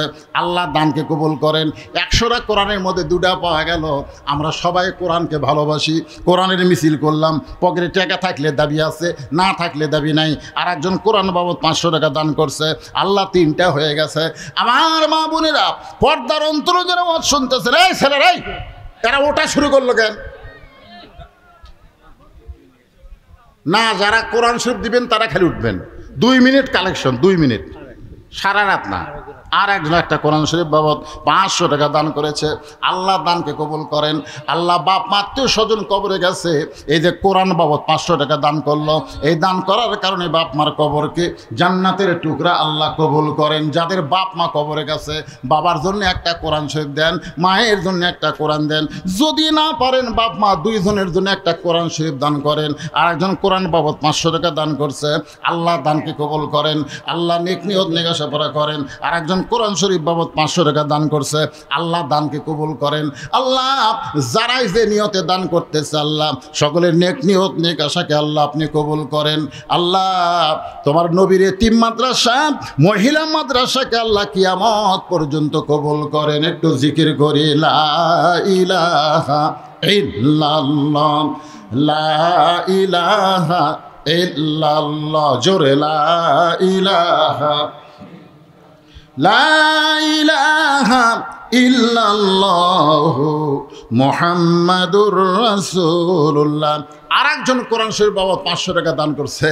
যদি আপনাদের কাছে বেশি মনে হয় যে হুজুর আমার কাছে তো 500 টাকা নেই, আমরা ওয়াজ শুনবার আইছি, হুজুর টাকা তো আনিনি, আপনি যে পেঁয়াজ করতেছেন লগত, ঠিক আছে 500 যদি না থাকে, আপনি 200 টাকারও কোরআন আছে, এই যে এইগুলো কোরআন শরীফ মেরে গেলে 200 টাকা হলেই হয়। 200 টাকা দেন, সবাই দেন, আল্লাহর হস্তে দেন। আপনাদের কাছে একেবারে একটা রুমাল বা ব্যাগ পাঠাই দিচ্ছি আল্লাহর হস্তে। আপনার 10, 20, 50, 100 যা পারবেন আল্লাহর হস্তে দেন। দেবেন না? সবাই দেন। দেন, দেওয়া শেষ করলে ইনশাল্লাহ একটানা আলোচনা হবে ইনশাল্লাহ। মাশাআল্লাহ। আল্লাহ বলার সাথে সাথে ছোট্ট বাচ্চার হাতে তোমার একজন বান্দা যা ছিল মানে 250 টাকা, 250 টাকা দান করেছে আল্লাহ কোরআন শরীফ বাবদ। আল্লাহ দানকে কবুল করেন, আল্লাহুম্মা আমিন। এই যে এত লোককে আপনারা ভাত খিলালেন, সেই আমি আসেনি দেখতেছি, খালি সমানে খিলাচ্ছে, দিয়ে দিয়েই খাওয়া। মহিলার প্যান্ডেলে মহিলা আদায় করতেছে রুহুল আমিন। আল্লাহ কোরআন শরীফ বাবদ 200 টাকা। আল্লাহ আর একজন তোমার বান্দা কোরআন বাবদ 200 টাকা। মাশাআল্লাহ। আল্লাহ যারা দান করলো, আল্লাহ সকলের দানকে আল্লাহ আপনি কবুল করেন।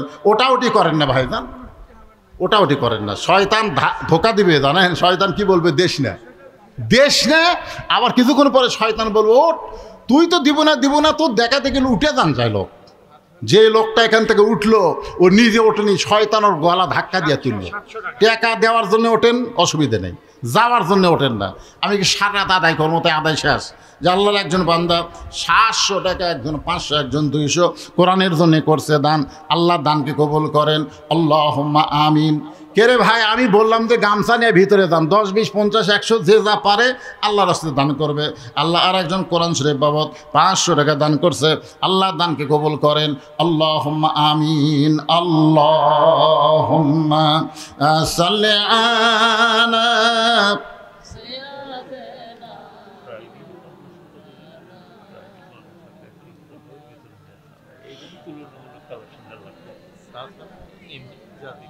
মাওলানা। আবার আমার কানে কানে বলে দিচ্ছে, হুজুর এটা তো প্রাইভেট মাদ্রাসা। কি বিপদ রে, তাই তো ওঠে গেলে। ঠিক আছে, যাক আলহামদুলিল্লাহ। আপনারা প্রাইভেট হোক আর সরকারি হোক, যাই হোক, কোরআনের নিয়তে তো আপনারা দিচ্ছেন। আল্লাহ নিয়ত দেখবে। আল্লাহ কি দেখবে? নিয়ত দেখবে। মাদ্রাসার ঘরই ঠিক মতো হয়নি। এই মাদ্রাসার ঘর করার জন্যে আপনি প্রাইমারি কন, হাই স্কুল কন, এগুলো সরকারি খরচে 5 তলা হচ্ছে, ঠিক কিরকম 3 তলা 4 তলা, নিজস্ব জায়গায় হয়নি। এই নিয়তে আপনারা দেন ভাই, দান ব্যথা যাবে না। এই দান হবে আপনাদের এই জান্নাতে। সাকি হাবিবুল্লাহ আল্লাহ রাসূল বলেছে, দানকারী আল্লাহর দোস্ত। ধরে কন সুবহানাল্লাহ। হ্যাঁ, সবাই বসেন, আমি আবার আলোচনা করতেছি। আর আপনারা ওই বোরকাগুলো নিয়ে আসেন, বোরকাগুলো নিয়ে আসেন। আর যাদেরকে বোরকা দেওয়া হবে সে অভিভাবক বাবাদেরকে এখানে নিয়ে আসেন। আমরা দেখব কার সন্তান মেয়ে কোরআনের হাফেজা হলো, সে কেমন ভাগ্যবান বাবা। একজন কোরআনের হাফেজ নিজে জান্নাতে একাই যাবে না, তার বংশের ভিতর থেকে 10 জন যাদের উপর আল্লাহ জাহান্নাম ওয়াজিব করেছে এইরকম জাহান্নামী মানুষদেরকে সুপারিশ করে ইমান থাকলে এই হাফেজ জান্নাতে নিয়ে যাবে। জোরে কোন সুবহানাল্লাহ। এই জন্য যে 7 জনকে জাহান্নাম কয়টা? 7টা। এখানে 7টা হাফেজ হয়েছে মাশাআল্লাহ। 7 জনকে আমরা দেখব যাদেরকে বোরকা দেওয়া হবে তাদের অভিভাবকের হাতে। কি আদামন ধান এবং 100 টাকা দান করছে। আল্লাহ ইমদাদুলের দানকে আল্লাহ আপনি কবুল করেন, আল্লাহুম্মা আমিন। প্রাইভেট মাদ্রাসা যখন বেশি চাপ দিয়ে আমি আদায় করব না, আদায় প্রায় শেষের দিকে। হ্যাঁ লেখেন এখানে, হ্যাঁ এমদাদুল, এমদাদুল, এমদাদুল।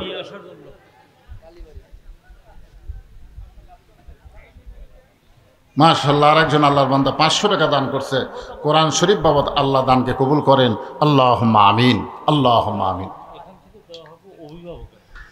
তাহলে কোন জায়গায় গিয়ে আপনাদের রাখছি? মেয়েটা বলতেছে আমিরুল মুমিনিন 6 বছর বয়সে আমি ঈমানকে গ্রহণ করেছি। আপনাদের মনে আছে না? নাই, নাই। কারণ ঈমানের কলেমা পড়া আর ঈমানকে গ্রহণ করা দুইটা কিন্তু এক না। বর্তমানে বাংলাদেশে আমরা ঈমানের কলেমা পড়েছি কিন্তু ঈমানকে গ্রহণ করে নাই। রাসূল বলেছেন ঈমানকে গ্রহণ করলে 3 ভাবে গ্রহণ করা লাগবে। ইকরার বিল লিসান, তাসদিক বিল জিনান, আমল বিল আরকান। এরই নাম হলো ঈমান। জবানে বলতে হবে লা ইলাহা ইল্লাল্লাহ। কলিজার মধ্যে ঈমানের জায়গা দেওয়া লাগবে, আমলের মাধ্যমে ঈমানকে গ্রহণ করা লাগবে। আজকে দেখেন ঈমান গ্রহণ করার পরে সবচাইতে দামি আমল, আপনারা বলেন ভাইজান, ঈমান গ্রহণ করার পরে সবচাইতে দামি আমলের নাম কি? এ কথা কয় না কেন? ঈমানের পরে সবচাইতে দামি আমল হলো নামাজ। দামি আমল হলো নামাজ। স্বাধীনতার পর থেকে এ পর্যন্ত যত সরকার বাংলাদেশের ক্ষমতায় আইছে তারা কোরআন নিয়ে আসে নাই, তারা মানুষের আইন নিয়ে আসার কারণে আমাদের বাংলাদেশের মুসলমানের উপরে নামাজের কোনো আইন পাশ করতে পারেনি। জোরে গণ কথা ঠিক কিনা? অথচ আল্লাহ কোরআনই বলেছেন আল্লাযীনা ইম্মাক্কান্নাহুম ফিল আরদ। মুসলমানের মধ্যে কাউকে যখন ক্ষমতার চেয়ার দেওয়া হবে, ক্ষমতার মালিক তো মানুষ না, ক্ষমতার মালিককে। কিন্তু কাউকে যখন ক্ষমতার চেয়ার দেওয়া হবে তার 1 নম্বর দায়িত্ব হলো পদ্মা সেতু নির্মাণ করা, 1 নম্বর দায়িত্ব হলো রাস্তার উপর ফ্লাইওভার করে দেওয়া, 1 নম্বর দায়িত্ব হলো ট্যানেল করা। এগুলো 1 নম্বর দায়িত্ব না। 1 নম্বর দায়িত্ব হলো আকামুস সালাত, নামাজ কায়েম করা। আমাদের বাংলাদেশে গত সরকার অনেকগুলো মসজিদ বানাচ্ছে। জোরে কোন কথা ঠিক কিনা? কথা কন না কেন? আপনাকে রে উল্লাপাড়ায় মসজিদ নাই? এই একটা মসজিদ সরকার বানিয়ে দেয়নি? কি মসজিদ? মডেল মসজিদ। আপনারা বলেন তো, মডেল মসজিদে যখন আজান দেয়, আজান দেওয়ার সময় মুসলমানেরা কি বেড়া থাকে না মসজিদের মধ্যে যায়? কথা হয় না। মসজিদ যায়। আপনারা বলেন তো সবচাইতে বড় সন্ত্রাসী কারা? সবচাইতে বড় সন্ত্রাসী হলো আজান দেওয়ার পরে মুসলমান দাবি করে নামাজ পড়ে না, এরাই হলো সবচাইতে বড় সন্ত্রাসী। জোরে কোন কথা ঠিক কিনা? এই যে কোরআন দেখবেন না, কোরআন যদি বাংলাদেশে দেখতে চান, কোরআনের সমাজ যখন চালু হবে আমাদের বাংলাদেশে, তখন 1 নম্বর আনা হবে নামাজ কায়েমের বিল পাস হবে। জোরে কোন কথা ঠিক কিনা?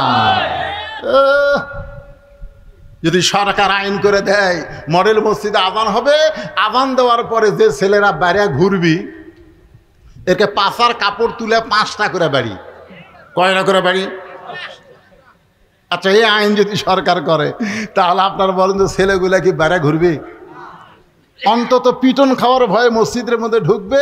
যেই মসজিদের মধ্যে ঢুকবে আল্লাহ বলতেছে আল্লাহুম্মা আফতাহ লি আবওয়াব রাহমাতিক, তুই যখন পিটন খাওয়ার ভয়ে আমার ঘরে ঢুকলি আমি তোকে রহমতের কোলে উঠাইয়া নিলাম। আর আপনি যখন রহমতের কোলে উঠলেন তখন দায়িত্ব কি হলো? ইন্নাস সালাতা তানহানিল ফাহশাই ওয়াল মুনকার। একমাত্র নামাজই পারে মানুষকে যাবতীয় খারাপি থেকে বাঁচাই দিতে। আজকে বাংলাদেশে যারা টাকা পাচার করছে, যারা আজকে বাংলাদেশে হাজার হাজার কোটি টাকা বাংলাদেশ থেকে বিদেশে পাচার করছে, এই শালারা কি নামাজি? ফাওয়াইলুল লিল মুসাল্লিন, নামাজি হলেও ফাওয়াইলুল। বোঝেন না? বোঝেন? আপনাকে এলাকায় মসজিদ দোতলা আছে না নাই? এই কথা কোন আছে না নাই? আপনারা বলেন তো, সত্যি করে বলেন, দোতলা মসজিদ কি 5 ওয়াক্ত নামাজের জন্যে না জুম্মার নামাজের জন্যে?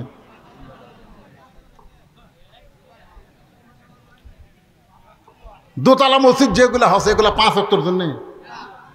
একটা দোতলাও কিন্তু 5 ওয়াক্তের জন্য না, কারণ প্রত্যেক ওয়াক্তে 2 কাতার 3 কাতারই মুসল্লি হয় না। আর এক তালাতে আছে 9 কাতার, তাহলে দোতলা করলো কেন? ওই জুম্মার। আপনারা বলেন তো, শুধু জুমার নামাজ পড়ে, 5 ওয়াক্ত পড়ে না, এরা কি নামাজি? এরা ফাওয়াইলুল লিল মুসাল্লিন। আল্লাহ কয়, আমার সঙ্গে যেমন ঠাট্টা করছিস দুনিয়ায়, আমিও আল্লাহ তোদের সঙ্গে ঠাট্টা করবো হাসরে। আল্লাহ বলবে, জুমার নামাজের পার্টিরা, তোরা কারা রে? তখন হাত তুলে করবে, আল্লাহ আমরাই তো জুম্মা নামাজ পড়ছি, 5 ওয়াক্ত পড়িনি, খালি জুম্মা মারছি। আল্লাহ বলে, রহমান রহিম নামের ওসিলায় তোরকে জান্নাত দিয়ে দিলাম, যা। তখন জুম্মা পার্টি সেই খুশি হয়ে মারবি দৌড়, বেহেস্তের কাছে আয়, দেখবে দরজার বিশাল একটা তালা। আল্লাহ আমাকে বেহেস্ত দিলেন, কিন্তু তালা যে। আল্লাহ কয়, ভালো করে খুঁজে দেখ, চাবি আছে। আর ভালো করে খুঁজে দেখবে, চাবি একটা আছে, তালার মধ্যে ঢোকে ঠিকই, কিন্তু ঘোরে না। আল্লাহ চাবি তো পাইলাম, ঢুকালামও, কিন্তু ঘোরে না যে। আল্লাহ কয়, তালার মধ্যে 5টা দাগ আছে, তোরকে চাবির মধ্যেও 5টা দাগ থাকা লাগবে। এখন তোরা দেখ তো, তোরা যে চাবি ঢুকাইছিস এর মধ্যে কোনো দাগ আছে? আল্লাহ আমাদের চাবি না, তেল তেলা দাগ। বলে, কিসের দাগ আল্লাহ? আল্লাহ কয়, 5 ওয়াক্ত নামাজের দাগ রে। তালার মধ্যে 5 ওয়াক্ত নামাজের দাগ আছে, ওই দাগে দাগে মিল খাবি, কুট্টুস করে খুলবি। আমরা গেলে জুম্মা মারবি, আল্লাহ 5 ওয়াক্ত। আল্লাহ কয়, জান্নাত দেখা হলো, ধোকা হলো না। জান্নাত দেখা হলো, ধোকা হলো না। নামাজ যারা কায়েম না করবে তারা জান্নাত দেখতে পারবে, কিন্তু ঢুকতে পারবে না। আসসালাতু মিফতাহুল জান্নাহ। আল্লাহর বান্দারা মনোযোগ দেন। আল্লাহর কোরআনকে যদি দেখতে চান, তাহলে 1 নম্বর হলো নামাজ। রাসূল বলেছেন, লা সালাতা, নামাজ নাই তার ঈমান নাই। লা সালাতা লা দীনা, যার নামাজ নাই তার কোনো ধর্ম। এখন আপনারা বলেন, আমার সামনে বসে যারা আওয়াজ শুনতেছেন, কারা কারা এশার নামাজ পড়েননি?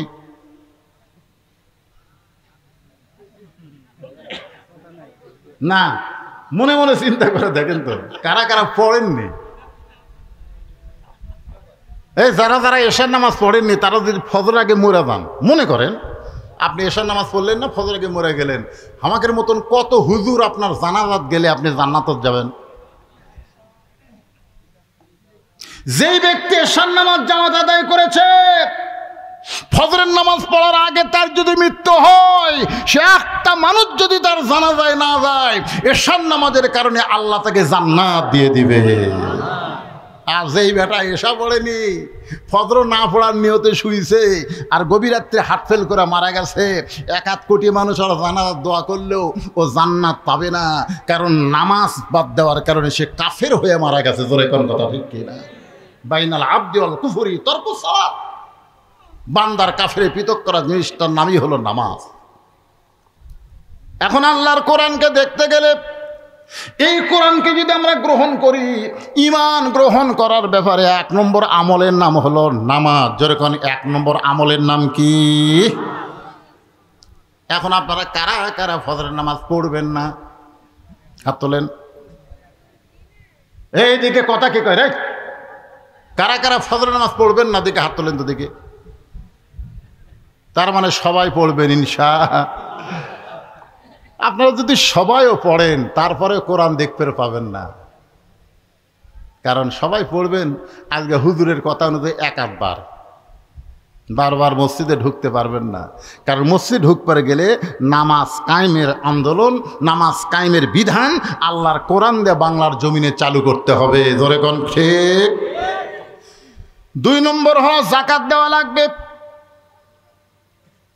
যার উপরে নামাজ ফরজ সে যদি সামর্থ্যবান মানুষ হয় তার উপর আল্লাহ যাকাত ফরজ করেছে 100 টাকায় 2.5 টাকা। জোরে বলেন কয় টাকা? এই মনোযোগ দিয়ে শোনেন, কয় টাকা? যদি কোরআন দিয়ে বাংলাদেশ চলে তাহলে গরিব মানুষ কোনো ধনীর বাড়িতে যাওয়া লাগবে না, বরং ধনী মানুষরাই গরিবদের বাড়িতে ঘুরবে। সুবহানাল্লাহ। যেদিন আল্লাহর কোরআনকে বাংলাদেশে দেখবেন সেদিন একটা গরিবও ধনীর বাড়িতে যাবে না। কারণ যাকাত দেওয়া লাগবে না চাওয়া লাগবে? এখন দেওয়া না চাওয়া? এখন বাংলাদেশে যাকাত চাই। চাচা আমাকে না যাকাত দিবেন চাচা? চাচা কয় আমার বহু লোক আছে ভাই। আমি দেখি চাচা ই কয় ভাই না দাও। আর কোরআন যখন চালু হবে 1 ব্যাগ টাকা নিয়ে ঘুরতেছে 7 দিন। যেই দরজাতে যায় গরিব কয় আমার যাকাতের টাকার দরকার নেই, ইয়াকা নাবুদু ওয়া ইয়াকা নাস্তাইন। আমি যখন নাচ পড়ে আল্লাহর কাছে সাহায্য চাইছি, ভাই তোর যাকাতের টাকা আমার দরকার নেই।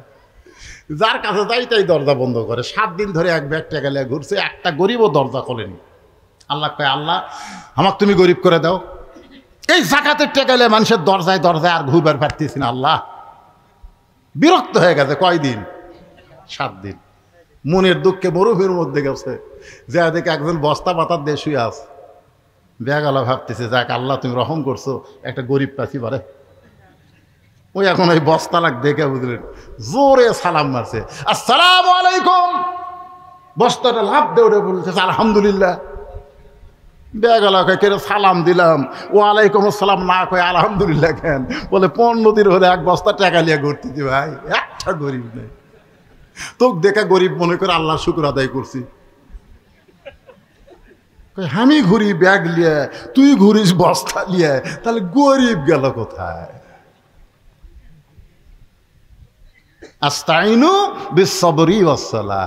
2 জন আল্লাহর নামাজ পড়ে আল্লাহর কাছে কান্দে, আল্লাহ ওই 7 দিন হলে ব্যাগ লিয়া ঘুরতেছে, আমি 7 দিন হলে 1 বস্তা টাকা লিয়া যাকাতের ঘুরতেছি, গরিব গেল কোথায়? আল্লাহর পক্ষ থেকে জানানো হচ্ছে নামাজ কায়েমের পরে যাকাত দেওয়া যদি আল্লাহর হুকুম মনে করে শুরু করে দেয়, ওই দেশের জন্য আল্লাহ রহমত বরকতের দরজা খুলে দিয়ে গরিবের দরজা, অভাবের দরজা আল্লাহ বন্ধ করে দেয়। যখন যাকাত দেওয়া শুরু হয়ে যাবে, আপনারা বলেন তো বাংলাদেশের নিচে খনি আছে না নাই? কটা খনি আছে না নাই? আমেরিকার একজন ভূতত্ত্ববিদ বলেছে বাংলাদেশের জমির নিচে এত দামি দামি খনি আছে, তেলের খনি, সোনার খনি, কয়লার খনি, বহু খনি আছে। বাংলাদেশ দিয়ে পাঠাবে। সুবহানাল্লাহ কন না কেন? একদিন সৌদি আরব যারা মুরব্বী এখানে আছে শুনে দেখবেন, হাজিদের কাছে সাহায্য আছে। এখন সৌদি আরব শুধুমাত্র কোরআনের কিছু আইন চালু করার কারণে আল্লাহ তাদেরকে এত সমৃদ্ধশালী বানায় দিছে। তার মানে খনিগুলা সব নিচে ছিল, উপরে দিছে। উপরে দেওয়ার মালিককে? আরো জোরে বলেন। তাহলে এখন বলেন আল্লাহর কোরআন আমাদের দেখার দরকার আছে না নাই? আর কোরআন দেখবার গেলে কোরআন বিজয়ের আন্দোলন করতে হবে। কোরআন বিজয়ের আন্দোলন যদি আমরা করতে চাই তাহলে ভালো শাসক আমাদের বাংলার জমিনে। একটু মনোযোগ দিয়ে শোনেন। আজকে এই উল্লাপাড়ার এই এলাকার মধ্যে যে ভাইটা ভালো মানুষ, ভালো মানুষকে আমাদের ভালো জায়গায় পাঠাতে হবে। সংসদ ভবন কিন্তু খারাপ জায়গা না, খারাপ যেরকম খারাপ। আমি একবার বলছিলাম যে ইউনিয়ন পরিষদের চেয়ারম্যানও দাঁড়াবো, তা আমার পাশে একজন কয় নাউজুবিল্লাহ হুজুর আপনি একজন আলেম মানুষের চেয়ারম্যান হবেন কেন? আমি বললাম কেন? বলে ইউনিয়ন পরিষদ খারাপ, আপনি একজন ভালো মানুষের খারাপ জায়গায় যাবেন। আমি বললাম পাগলা, ইউনিয়ন পরিষদ খারাপ না রে, কিন্তু খারাপ মানুষকে আমরা পাঠানোর জন্য ওই ভালো জায়গায় খারাপ হয়ে গেছে। জোরে কোন কথা ঠিক কি না? তো এখন ভালো মানুষগুলো আমরা যদি কোরআন দিয়া ওই সংসদে 300 জন পাঠাবার পারি তাহলে কোরআন আমরা বাংলার জমিনে দেখতে পাবো। আল্লাহ পাক আমাদের দেখার তৌফিক দান করুক, সকলে বলে আমিন। আসসালামু আলাইকুম ওয়া রাহমাতুল্লাহি ওয়া বারাকাতুহু।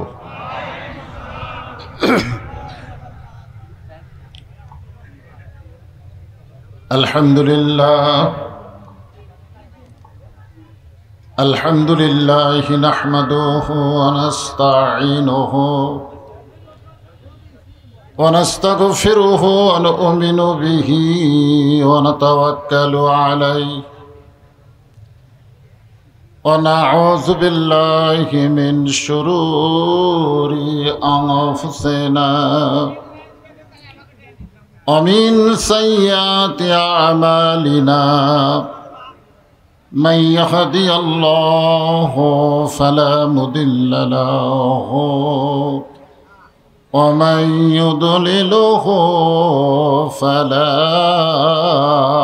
هادي له সকলে জবান খুলে বলেন আশহাদু আল্লা ইলাহা ইল্লাল্লাহু ওয়াহদাহু লা শারীকা লাহু ওয়া আশহাদু আন্না মুহাম্মাদান আবদুহু ওয়া রাসূলুহু الذي أرسل رسوله بالحق بشيرا ونذيرا وداعيا إلى الله بإذنه وسراجا منيرا فقد قال الله تعالى في كلامه المجيد والفرقان الحميد জবান খুলে সকলে পড়েন আউযু বিল্লাহি মিনাশ الشيطان الرجيم بسم الله الرحمن الرحيم إذا أصابتهم مصيبة قالوا إنا لله وإنا إليه راجعون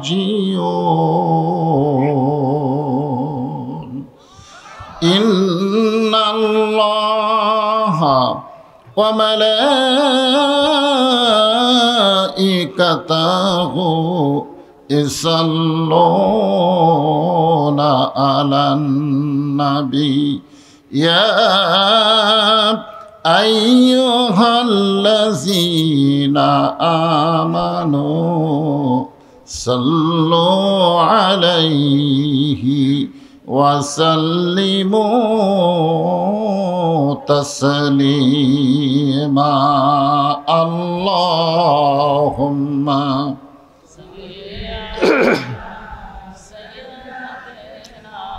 مولانا محمد وعلى آل سيدنا شفيعنا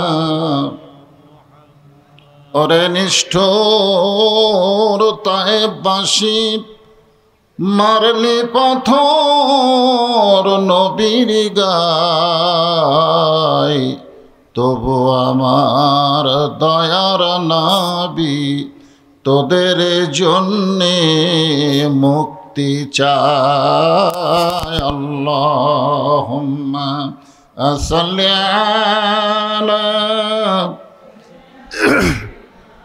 মাওলানা মুহাম্মদ ওয়ালা আলি সাইয়্যিদিনা শফিআনা মশরিকে হুব্বে মুহাম্মদ সকলে বলি সাল্লাল্লাহু আলাইহি मतलाए दीवाने माँ मतलाए खुर्शीद इश्कास सीनाए सो जाने मा बलागल उला बिकमालिही कशफद्दुजा बिजमालिही हसनत जमीअ खसालिही सल्लो अलैहि व आलिहि अल्लाहुम्मा आमीन। জান্নাতের বাগান থেকে জান্নাতি মানুষদেরকে নিয়ে আমি গুনাহগার তোমার রহমতের দরজায় দোখানা হাত তুলেছি আল্লাহ। হাসরের ময়দানে জব্বার আর কাহার নামে রূপ নিয়া তুমি যখন বিচার শুরু করবে তোমার সামনে দাঁড়ায়া সমস্ত নবীরা নাফসি নাফসি বলে কাঁদতে থাকবে। এমন কঠিন অবস্থা হাসরে হবে, সেদিন সমস্ত নবী তার উম্মতকে ভুলে যাবে, শুধু বলবে আল্লাহ আমার কি হবে, আমার কি হবে। একমাত্র দরদি নবী শাফাতের কান্ডারি ইয়া রব্বে হাবলি উম্মতি বলে সেজদায় পড়ে যাও। সেই কঠিন মুসিবতের সময় আজকের এই মাহফিলকে ওসিলা করে আমাদের সবাইকে রাসূলের উম্মতের কাতারে আল্লাহ কবুল করে নিও। সুবহান রাব্বিকা রাব্বিল ইজ্জাতি আম্মা ইয়াসিফুন ওয়া সালামুন আলাল মুরসালিন আলহামদুলিল্লাহি রাব্বিল আলামিন। লা ইলাহা ইল্লাল্লাহ।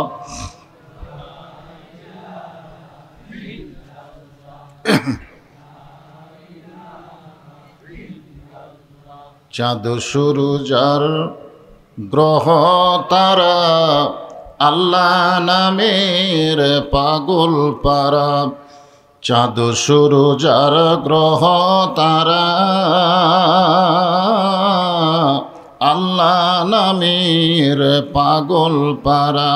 আমার আল্লাহ নামের এতই দয়া, আল্লাহ নামের এতই মায়া, লুকিয়ে রাখছেন হে আল্লাহ জোরে লা ইলাহা ইল্লাল্লাহ। সর্বশ্রেষ্ঠ জিকির আফজালুল জিকির লা ইলাহা। আমাদের কোনো আপত্তি আছে? আল্লাহ রাসূল বলেছেন কোনো ব্যক্তি সারা জীবন যদি পাপ করে, সারা জীবন, মৃত্যুর সময় এই যে জিকির করতেছেন, এই কলেমা জিকির করতে করতে কে যদি মারা যায়, শুধু কলেমার জিকির জবানে জারি থাকার কারণে আল্লাহ তার জীবনের সব গুনাহ মাফ করে দেয়। তাহলে সেই জিকিরের কত দাম! অলসতা করলে হবে? জবানা ইল্লাল্লাহ লা ইলাহা, যার দিলে আছে আমার আল্লাহর ভয়, যার মনে আছে আল্লাহর ভয়, আল্লাহ আল্লাহ সব সময়। আহার নিদেরা ভালো লাগে না, এই দুনিয়া ভালো লাগে না, ভালো লাগে শুধু আল্লাহ লা ইলাহা ইল্লাল্লাহ লা ইলাহা ইল্লাল্লাহ মুহাম্মাদুর রাসূলুল্লাহ। সকলেই কেউ বাদ থাকলে হবে না। রাসূলের মহব্বতে জবান খুলে বলুন সাল্লাল্লাহু আলাইহি ওয়াসাল্লাম।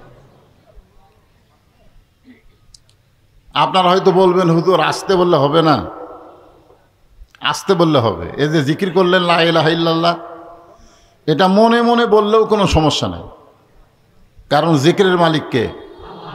আল্লাহ আমার মনের খবরও জানে। আল্লাহু আলিমুম বিজাতিস সুদূর। আমি মুখে প্রকাশ করিনি, মনে মনে কল্পনা করেছি, এইটা জানি কে? কিন্তু আমরা যে সাল্লাল্লাহু আলাইহি সাল্লাম বললাম, এটার মালিক কে? পাইকারি হারে সবগুলো আল্লাহ দিলে হবে? হ্যাঁ হ্যাঁ, দরুদের মালিক হচ্ছে মুহাম্মাদুর রাসূলুল্লাহ সাল্লাল্লাহু আলাইহি সাল্লাম। আপনারা বলেন তো, আমরা যদি মনে মনে দরুদ পড়ি, আমাদের মনের খবর কি রাসূল জানে? জানে? এখানে সামিয়ানা নাই, কিন্তু আসমান আছে, আছে না নাই? একটা জায়গা থেকে শুরু করে আসমান পর্যন্ত অসংখ্য ফেরেশতা আল্লাহ তাআলা এখানে পাঠায়া দিছে। সামিয়ানা থাকলে আমরা কিন্তু বলতাম সামিয়ানার উপর থেকে, ঠিক কিনা? এখন সামিয়ানায় নাই, এখন কার উপর থেকে? না না না, জমিনের উপর না। আপনাদের তো ফেরেশতারা একটা সম্মান করে একটা নির্ধারিত জায়গা থেকে আসমান পর্যন্ত তারা দাঁড়িয়ে আছে। এই সমস্ত ফেরেশতার মধ্যে একদল ফেরেশতাকে বলা হয় মালায়েকাত সায়রা। এরা কোনো সময় এক জায়গায় থাকে না, খালি দৌড়াদৌড়ি করে। আপনি যখনই দরুদ পড়বেন, আপনার মুখের দরুদ শেষ হওয়ার সঙ্গে সঙ্গে ওই ফেরেশতারা দরুদগুলো নিয়ে রাসূলের রওজা মোবারকে পৌঁছে দিবে। বলবে, ইয়া রাসূলুল্লাহ, এই গ্রামের নাম কি? চরিয়া। চরিয়া মধ্যপাড়া, চরিয়া মাহফিল থেকে, বাংলাদেশের চরিয়া মাহফিল থেকে আপনার প্রতি দরুদ শরীফ পড়লো। আপনি এই দরুদগুলো জমা নেন। এখান থেকে একটা জিনিস প্রমাণ হয়ে গেল, আমাদের নবী কিন্তু রওজা মোবারকে মরে নাই। মরে থাকলে ফেরেশতারা কেমনে যাবে? জোরে কোন ঠিক কিনা? এই মাস রবিউল আউয়াল মাস, ঠিক কিনা বলেন? আমরা অবশ্যই রাসূলকে নিয়েও কিছু আলোচনা শোনার দরকার আছে না নাই? জোরে কোন আছে না? তাহলে সর্বসাকুল্যে আমরা কি বলবো, এইটা খেয়াল করা দরকার আছে না নাই? জোরে কোন আছে না নাই? রাসূলের শানে বলা যাবে না যে রাসূল মরে গেছে, বলা যাবে না। যাবে? যাবে না, কারণ শান। রাসূল বিদায় নিয়েছে, এটা বলতে হবে। আমাদের রাসূল বিদায় নিয়েছেন, কিন্তু মারা গেছেন। মরা যাওয়া মানে ফুরে যাওয়া। জোরে কোন কথা ঠিক কিনা? হ্যাঁ। তো ব্যাপারটা হলো, আমরা দরুদ শরীফ জবান খুলে বলবো, ফেরেশতারা শুনবে, রাসূলের কাছে পৌঁছে দিবে। যতবার পড়বেন সাল্লাল্লাহু আলাইহি সাল্লাম, ততবার ফেরেশতারা আপনার নামে নামে রাসূলের রওজা মোবারকে পৌঁছায়া দিবে।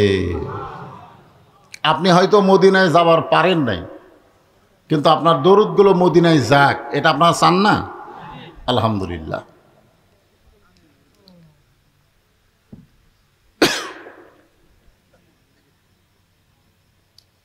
দারুল ইসলাম মহিলা মাদ্রাসার উন্নয়ন কল্পে,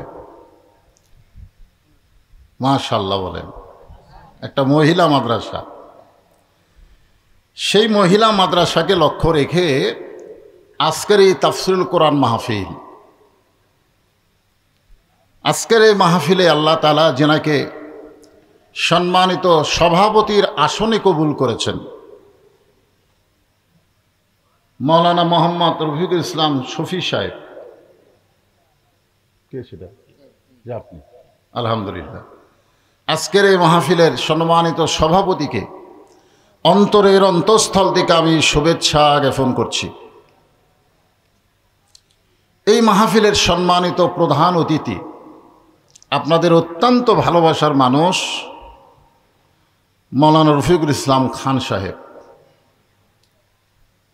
যিনি শেষে বললেন আমি চলে যাব, কিন্তু আপনারা যেন যায়েন না, ঠিক কিনা বলেন?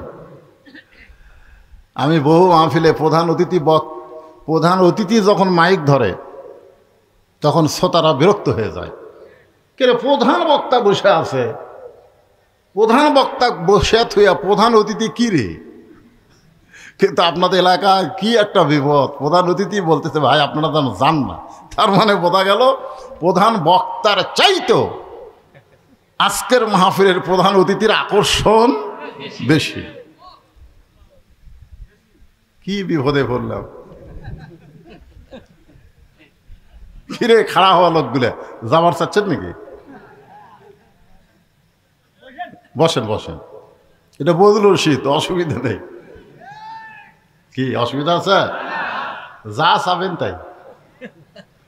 যদি বলেন চানাচুর ভাজা তাও হবে, যদি বলেন মিষ্টি খাবো অসুবিধা নেই। হ্যাঁ, এই জন্যে সবাই বসেন, আল্লাহর রাস্তায় বসেন। আজকের এই মাহফিলের সম্মানিত বিশেষ অতিথিবৃন্দ, অনেক অতিথির নাম আজকের বিজ্ঞাপনে রয়েছে। সকলকে অন্তরের অন্তঃস্থল থেকে আমি শুভেচ্ছা জ্ঞাপন করছি। সম্মানিত ওলামাই কেরাম, আজকের এই মাহফিলের মঞ্চে অনেক আলেম ওলামা বসে আছেন, আপনাদের মাঝে মাঝে বসে আছেন, এবং যেনারা মাগরিবের নামাজের পর থেকে অনেক সময় পর্যন্ত কোরআন হাদিসের আলোকে আলোচনা করে আপনাদের শোনাইছেন। আলেম ওলামা সহ আজকের মাহফিলের বক্তাগণকে অন্তরের অন্তঃস্থল থেকে আমি শুভেচ্ছা জ্ঞাপন করছি। এই মুহূর্তে আমার সামনে যারা বসে আছেন, আল্লাহ যেনাদেরকে জান্নাতের বাগানে কবুল করেছেন। আল্লাহ যদি বলে কঠিন গরম, তোর বাড়িতে কারেন্ট আসিল, ফ্যান আসিল, তুই ফ্যানের তলে না থাইকা আমার কোরআনের মাহফিলের জন্যে গরমের ভিতরে ওয়াজ শুনলি, আর ওয়াজ শুনতে গিয়ে যে শরীর ঘামাইলি, ওই ঘামওয়ালা শরীরের জন্য আমি জাহান্নামের আগুনকে হারাম করে দিলাম। আপনারা বলেন আল্লাহ পারে কি পারে না? অবতাগু ইলাইহি ওয়াসিলা। মনে করেন না যে নামাজ দিয়া, রোজা দিয়া, হজ দিয়া, যাকাত দিয়া আমরা জান্নাতি হব, এটা মনে করা যাবে না। যে কোনো একটা ওসিলা দিয়ে আল্লাহ আমাদেরকে নাজাত দিবেন। জোরে বলেন ঠিক কিনা? আজকের এই গরম মাহফিল আমাদের জান্নাত পাওয়ার একটা ওসিলাও হতে পারে। জোরে কারণ পারি কি পারে না? তাই এদিক সেদিক মন না দিয়ে আমি যতটুকু সময় আলোচনা করব একটু মনোযোগ দিয়ে কথাগুলো শুনবেন। মনে করেন না যে হুজুর লম্বা সময় ওয়াজ করবেন। লম্বা সময় ওয়াজ করার আর বয়স আছে নাকি? এখন সেই বয়স আছে? আরে তাই বলে একেবারে কমও না, কিন্তু লম্বা না, মোটামুটি আপনাদের সহনীয় পর্যায়ে আলোচনা হবে। আমার সামনে যারা বসে আছেন, আমি আমার অন্তরের অন্তঃস্থল থেকে আপনাদের সবাইকে শুভেচ্ছা জ্ঞাপন করছি। সম্মানিত মা বোনেরা, পর্দার অন্তরালে বসে বসে যারা আলোচনা শুনতেছেন, তাদেরকে শ্রদ্ধা জ্ঞাপন করে এই মুহূর্তে আমি জানতে চাচ্ছি আপনারা সকলে কেমন আছেন?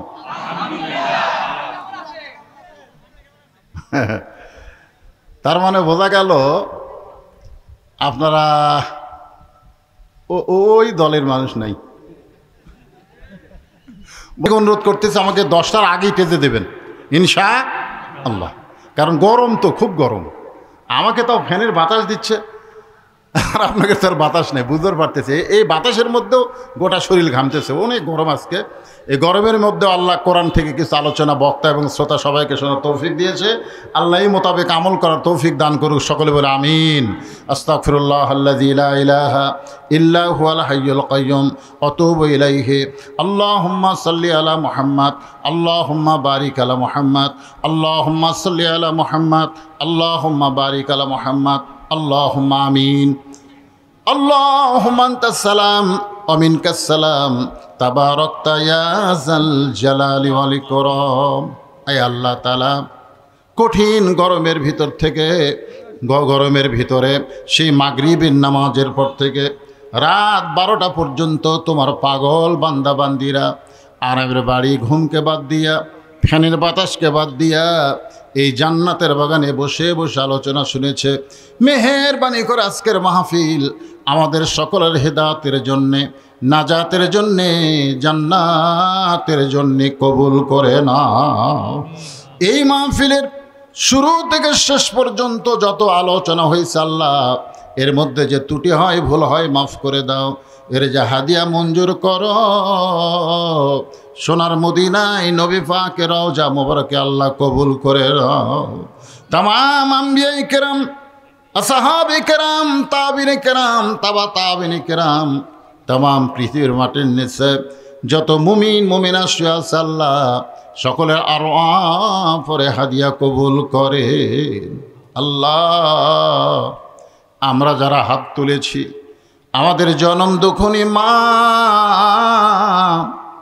বাবা যাদের অন্ধকার কবরে চলে গেছে, মেহেরবানি করে মা বাবার কবরকে জান্নাতের টুকরা বানিয়ে দাও। আমাদের দাদা দাদি নানা আত্মীয় স্বজন শ্বশুর শাশুড়ি যাদের কবরে গেছে আল্লাহ কবরবাসীদের মাফ করে দাও। এই মাদ্রাসাকে কিয়ামত পর্যন্ত কবুল করে নাও।